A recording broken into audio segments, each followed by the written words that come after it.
Hello guys and welcome to my short vlog. કેમ કે આજનો વ્લોગ છે શોર્ટ.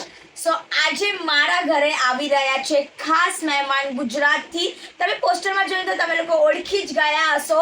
સો હું જાઉં છું હમણાં એમને નેશનલ પાર્ક રહેવા માટે, કેમ કે તમને લોકોને ખબર છે કે હું રહું છું બોરીવલી નેશનલ પાર્કની ત્યાં. સો ચલો ફટાફટ એમને જઈએ, એમને લઈને આવી અને પછી આપણે એમના સાથે વાતચીત કરીએ, એમને મળીએ. So let's go. સો અમે લોકો પહોંચી ગયા છે નેશનલ પાર્ક એમને લેવા માટે. સો અમે લોકો વેઇટ કરીએ છીએ. એ બસ જોગેશ્વરી ક્રોસ કરી દીધું છે એમને, સો એ આવતા જશે. સો હું તમને ઘરે જઈને એમનાથી મળાવું છું. સો ફાઇનલી અમે લોકો ઘરે આવી ગયા છે મહેમાનને લઈને. સો હું તમને બતાવું કે આજે મારા ઘરે કોણ આવ્યું છે. સો મારા ઘરે આજે આવ્યા છે એસબી હિન્દુસ્તાનીના ભરતજી, દિલીપભાઈ, વલ્લુભાઈ, અને આમને બી વિડીયોમાં તમે જોયા જ હશે. એન્ડ આમના વિડીયો બહુ મસ્ત હોય છે, કોમેડી હોય છે એકદમ. સો આજે મારા ઘરે આવ્યા છે મહેમાન બહુ ખાસ. સો આ બધું તમે વ્લોગમાં જોજો, તમને બહુ મજા આવશે મારા વ્લોગ જોઈને. સો સ્ટે ટ્યુન. मुंबई में चालू कर दो.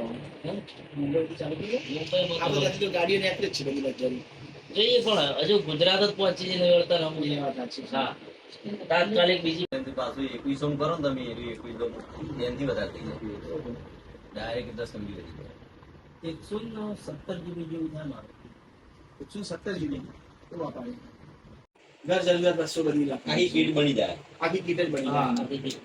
250 થી મોડી કે 500 ગ્રામ કિલો ની આખી કીટ એવી બને હા, કે કોઈને ભાઈ 500 ની જરૂર હોય 500 500 વાળું લઈ જાય. કરિયાણાની કીટ આવી ગઈ. શું વાત છે? કોઈને મહિનાની કીટ તો મહિનાની મળી જાય, અઠવાડિયે તો અઠવાડિયે પેલું શોપિંગ મોલ જેવું મસ્ત. સો આ નાનો બ્લોગ હું અહીંયા જ એન્ડ કરું છું. સો ભરતજી નીકળી ગયા છે ગુજરાત જવા માટે, કેમ કે રાતના વાગી ગયા હતા 12. અને બહુ મોટી વસ્તુ કહેવાય કે એ મારા કહેવા પર મારા ઘરે આવ્યા. Thank you so much Bharatji, SB Hindustani ટીમમાંથી મને આવ્યા મળવા અને અમારા ઘરે આવ્યા. Thank you so much. So આ નાનો બ્લોગ હું અહીંયા જ એન્ડ કરું છું. સો આપણે મળીએ નવા બ્લોગમાં. બાય.